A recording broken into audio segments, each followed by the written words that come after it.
আসসালামু আলাইকুম। আপনার মূল্য কখনো ভুলে যাবেন না। একবার ইতালিয়ান একজন মোটিভেশনাল স্পিকার তিনি তার সেমিনার কক্ষে মোটিভেশন শেষ করে উপস্থিত জনতাকে উদ্দেশ্য করে বললেন, আমি আপনাদেরকে যে কোনো একজনকে $100 বকশিশ দিতে চাই, আপনারা কে নিতে চান? উপস্থিত সবাই ভীষণ আগ্রহ প্রকাশ করলো। তারা বললেন, স্যার আমি নিতে চাই। তখন ওই মোটিভেশনাল স্পিকার সেই ডলারটিকে হাতে নিয়ে কুঁচকে ফেললেন। এবার জিজ্ঞেস করলেন, এবার কে নিতে চান? সবাই উত্তর দিলেন, স্যার আমি নিতে চাই।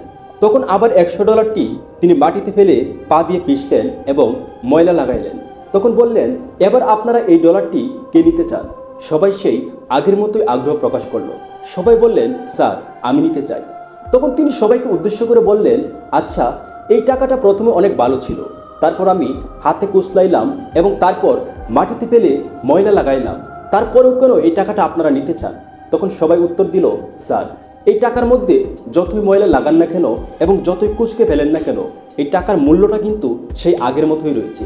তখন মোটিভেশনাল স্পিকার উত্তর দিলেন, ঠিক তেমনই মানুষের জীবনে যত বাধা বিপত্তি জ্বর আসুক না কেন, মানুষের মূল্য কখনো কমে যায় না।